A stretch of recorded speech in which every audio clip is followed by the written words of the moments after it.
जय श्री राधे, जय श्री कृष्णा, जय बिहारी जी की। आप सभी बंधुओं को अधिक मास पुरुषोत्तम मास की पावन शुभकामनाएं। अत्यधिक से अधिक भगवान नाम चिंतन करें। इस पुरुषोत्तम मास में भगवान की कथाओं का चिंतन करें। बंधुओं, रूप और स्वरूप दो अलग अलग चीजें होती हैं। साधु के पास रूप नहीं होता, बस साधु के पास स्वरूप होता है। रूप आपकी वृद्धावस्था में समाप्त हो जाएगा, खंडित हो जाएगा, और स्वरूप आपके अवस्था में बना रहेगा। एक बाबा बैठे थे,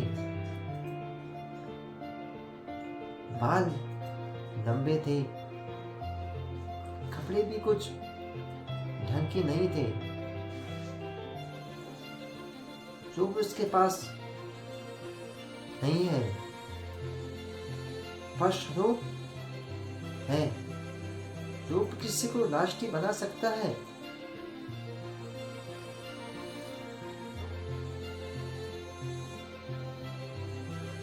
और स्वरूप किसी को किसी की साधना की ऊंचाई तक पहुंचा सकता है।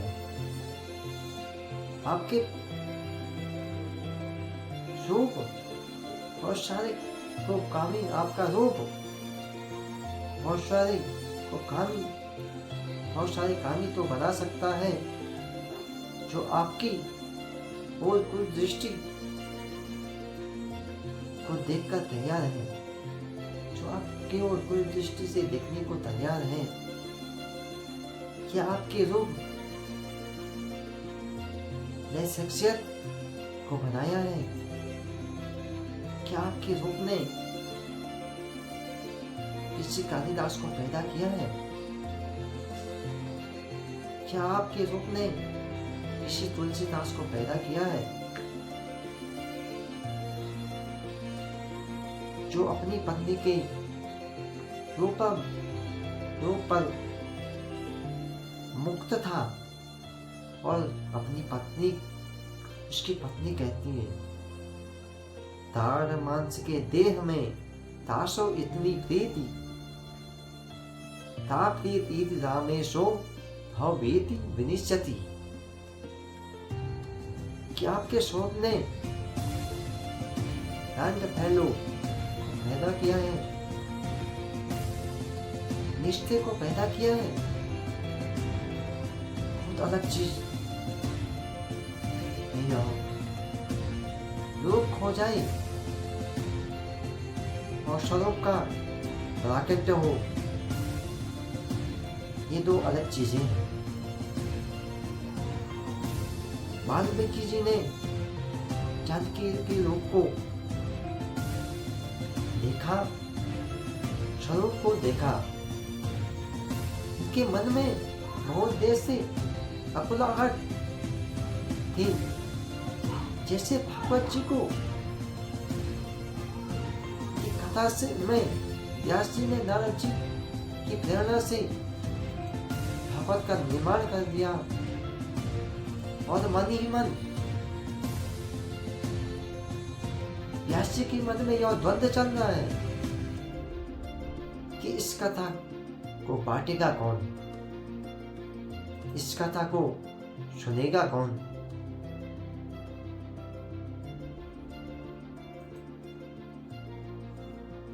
भागवत जी, व्यास जी भागवत जी लिखकर सोच रहे थे, उसे सुनाएगा कौन। भोजन बनाना अलग बात है,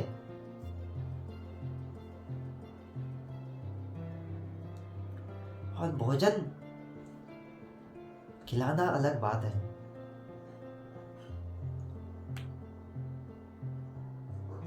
बनाना अलग बात है और खिलाना अलग बात है। हलवाई मंगाकर भंडारा किया, किंतु परोसाई कौन करेगा? साधुओं के भंडारे में कोई टेढ़ा आदमी परोसाई नहीं कर सकता। अगर हलवाई को बोल दिया जाए कि आप ही इसे परोस दो, तो वो कहेगा कि यह काम मेरा नहीं है, क्योंकि उसके हाथ में, एक हाथ में हल्दी लगी है, एक हाथ में नमक लगा है, एक हाथ में मिर्च लगी है, और शरीर पसीने से तर है, और इस अवस्था में कैसे परोसाई कर सकता है? और परोसने वाला खुद तृप्त होना चाहिए। खुद भूखा हो तो उस तुमको क्या खिलाएगा? खिलाने वाला दुर्व्यसनों से मुक्त होना चाहिए, सद्गुणों से युक्त होना चाहिए, सुंदर हो, सभ्य हो, और बड़ी सभ्यता से खिलाए। परोसने वाले की बड़ी जबरदस्त कला है, परोसने वाले की बड़ी जबरदस्त कला है। गुरुजी परोसे, माँ परोसे, ये तीनों के हाथ की परोसाई बड़ी ऊंची होती है। या तो गुरुजी के हाथ की, या तो माँ के हाथ की, या तो पत्नी के हाथ की। गुरु के हाथ से कृपा मिलती है, माँ के हाथ से आशीर्वाद मिलता है, और पत्नी के हाथ से प्यार मिलता है। ये तीनों पुरुषाई बड़ी ऊंची है। बड़ी चिंता में डूब गए हैं महाराज व्यास जी। क्या करूं? ग्रंथ तो लिख दे, इसे सुनाना भी तो है। लिखना अलग चीज है, सुनाना अलग चीज है।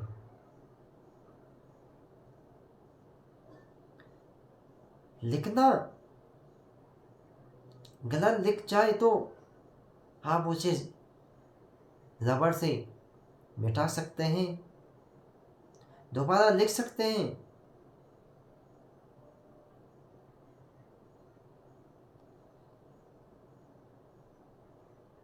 और एक शब्द टेढ़ा मेढ़ा निकल जाए तो सारी महफिल खराब हो जाएगी।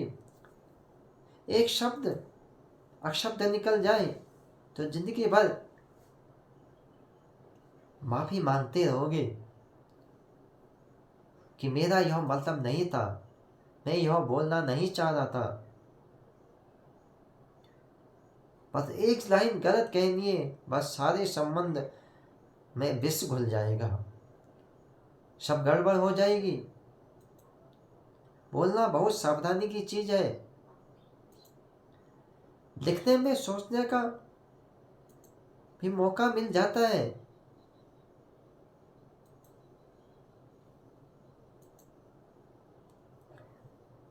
नहीं तो अगर नहीं सोच रहा है तो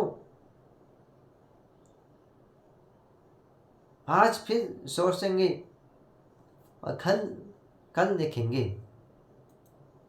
गोस्वामी तुलसीदास जब मानस लिख रहे थे तो कई बार अटक जाते थे और भगवान कृपा कर देते। मैंने बचपन में एक कहानी सुनी थी संतों के मुख से।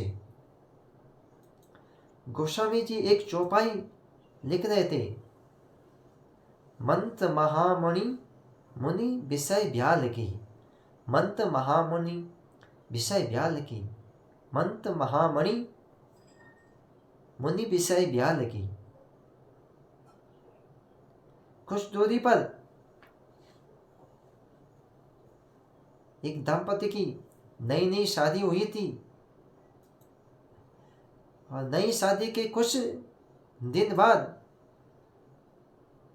पति की मृत्यु हो गई, बड़ा शोक हो गया, घर में बड़ा दुर्भाग्य हो गया। लोग इकट्ठे हुए, शव यात्रा जा रही थी।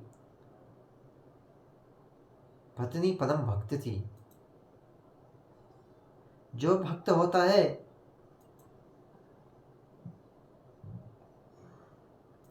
उसको शोक में, उसको जज्बा मिलता है शोक में से लड़ने का। क्या ये धर्म का रूप स्वरूप है? पति की शव यात्रा जा रही थी।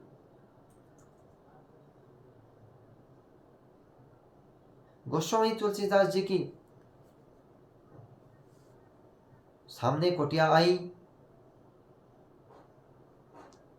उसने सब को नीचे धरवा लिया, बल्कि कीर्तन और करने लगी। जय राम सिया राम जय जय राम, जय राम सिया राम जय जय राम। अरे भाई, जोर जोर से कीर्तन करो, उससे मेरे मन को शांति मिल रही है। सब झूम झूम कर कीर्तन करने लगे। तो इतिहास कहता है कि थोड़ी देर तो वह सब कांपने लगा, और जैसे सबका कफन के खोला तो हो उठ के खड़ा हो गया।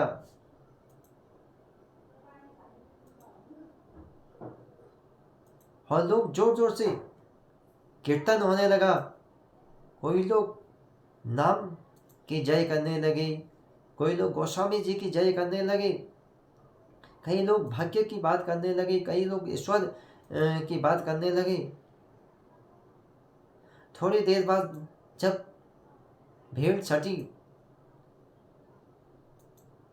तो गोस्वामी जी ने हंसने लगे। बोले, ये सब तो नाटक है, मुझे तो अगली लाइन मिल गई। जो लाइन गोस्वामी जी बहुत देर से अटके पड़े थे कि इस चौपाई के बाद कोई मन में सोच नहीं रहा था कि इस चौपाई के बाद कौन सी पंक्ति लिखूं, कौन सी पंक्ति लिखूं इस चौपाई के बाद।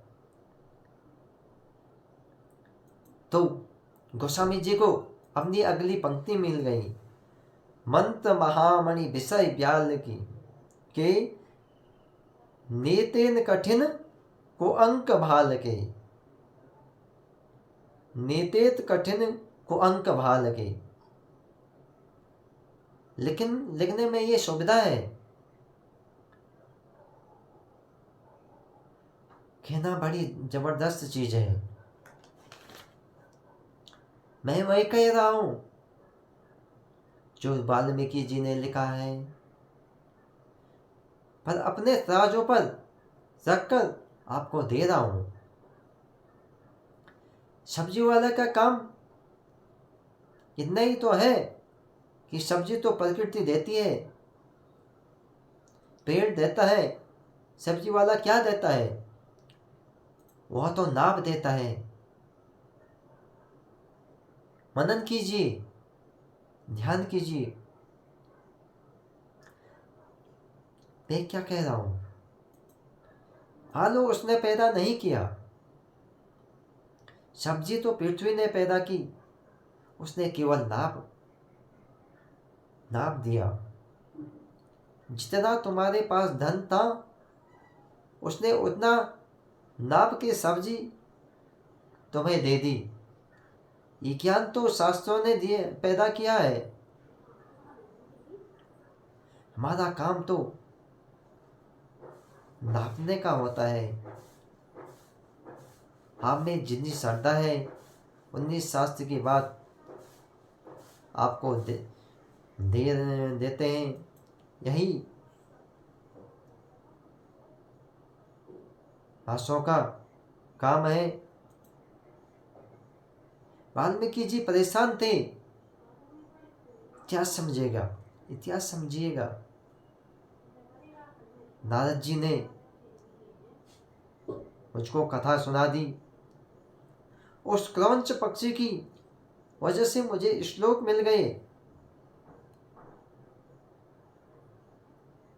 किस तरीके से मुझे कथा लिखनी है मैंने लिख भी दी। अब कोई कहने वाला चाहिए। किशोर जी बोली, वाल्मीकि जी चिंता मत करो, मैं यहाँ कुछ भूमिका बनाती हूँ और ये राज्यवाज्य को निपटा के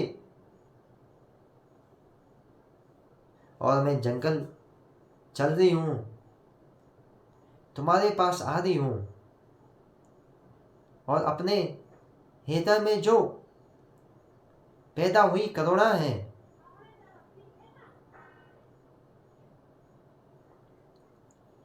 जो पैदा हुई करुणा है ना, उसे मैंने अपनी कोख में है और उस कोख में से ही लव कुश को जन्म दूंगी। उस कोख से ही लव कुश को जन्म दूंगी, जो तुम्हारे रामायण के वक्ता बन जाएंगे। सीता जी जंगल राज्य धर्म के लिए नहीं गई थी।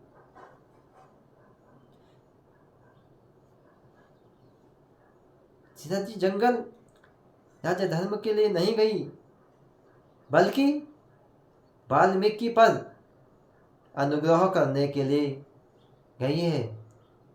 ये किशोर जी का स्वभाव है, ये किशोर जी महाराज का स्वभाव है। आज का यह प्रसंग है कि सीता जी जंगल क्यों गई थी। ऐसी धर्मपरायण वीडियो को देखने के लिए हमारे चैनल को लाइक एंड सब्सक्राइब करें। जय श्री राधे, जय श्री कृष्णा, जय बिहारी जी की।